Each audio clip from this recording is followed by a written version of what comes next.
will be here very shortly, I'm told. Yes. A lot of love in the room. A few Depp fans in the audience. And Ed, because when you're touring, because you're touring at the moment. Yeah.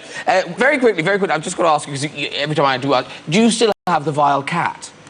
Yeah, I still have a cat. Yeah, he's not that vile, but he does bring in horrible things. He brings in things, and it's a bit disgusting. Yeah. He seems worse than most cats. He's very good at bringing stuff in from outside.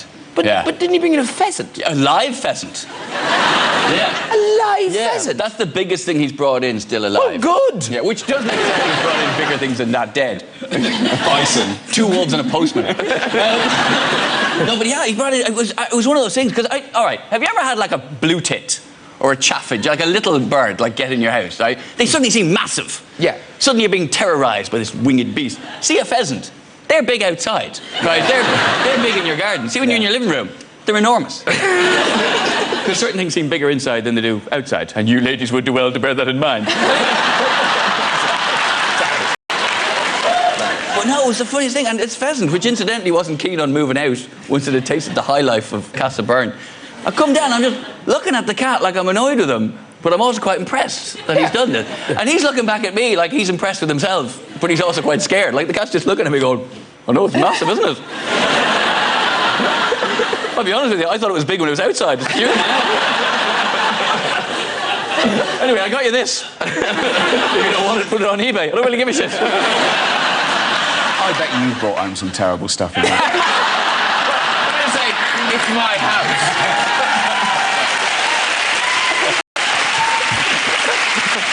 Allowed. So, Ed, you're on tour now till the 9th of December, and the DVD of that tour is out on the 28th of this month. But wait a moment. Do I hear the clinking of rum bottles? The buckling of swash? Yes, ladies and gentlemen, he's here, hotfoot from the premiere of The Rum Diary. Please welcome Jhonny Depp.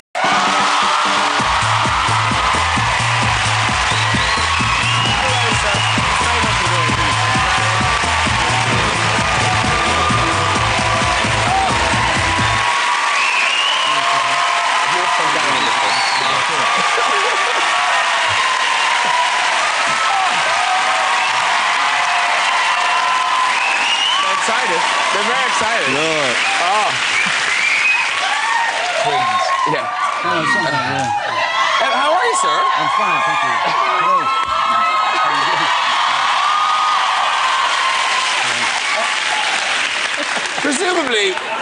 Presumably, is that enjoyable? That must be a nice feeling. It must be a lovely feeling. Well, it's never expected. It's sort of it's a pleasure, Yeah. And you've just come to the premiere. How was that? Was it went well? It was good, yeah, very good. And the crowd showed up and did that, the screaming. There was a bit of crowd, yeah. Yeah. Now, did it get as out of hand? Because there's a picture, I'm sure you've seen, the picture from the New York premiere of The Rum Diary. What went on? What's happening in that picture? That was the Heimlich maneuver. I had something lodged. What, for real? No, not really, no. You were just being manhandled by somebody for some reason. I was. Okay, fair enough. Okay. I have pressed charges. And listen, we're delighted you're here, but to be honest, I'm surprised you're here so quickly, because it seems you are so lovely to your fans. Like the story of you as Captain Jack going to see that little girl in Greenwich. Oh, in Greenwich, yeah. That's an amazing story. For people who aren't familiar, tell us what happened.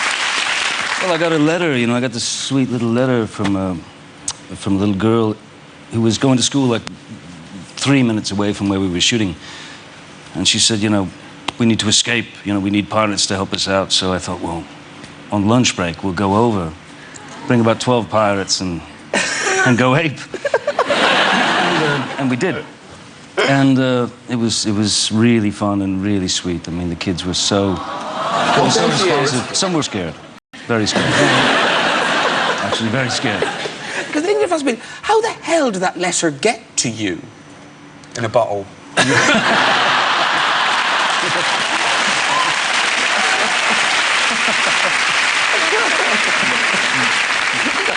Right, let's talk about The Rum Diary.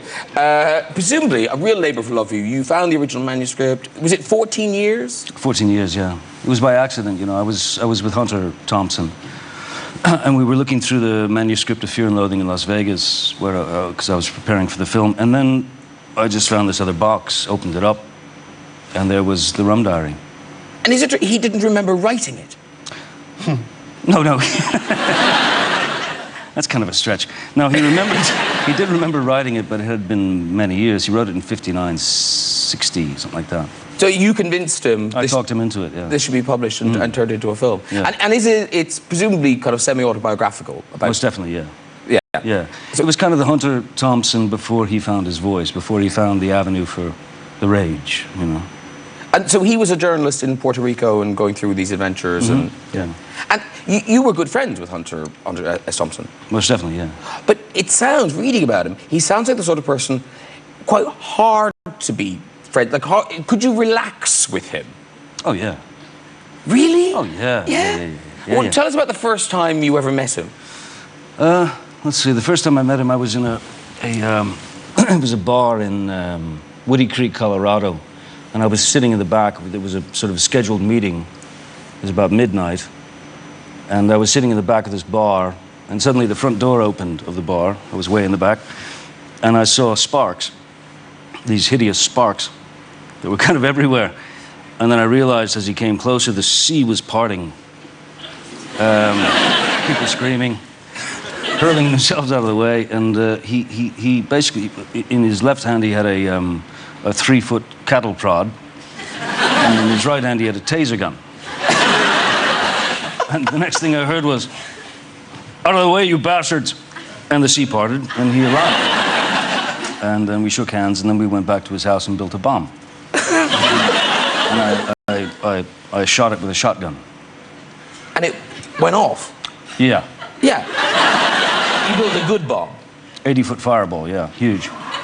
See, it does sound like fun. Nitroglycerin and things like that. Yeah, I mean, it sounds like fun, but again, I wouldn't relax. I think...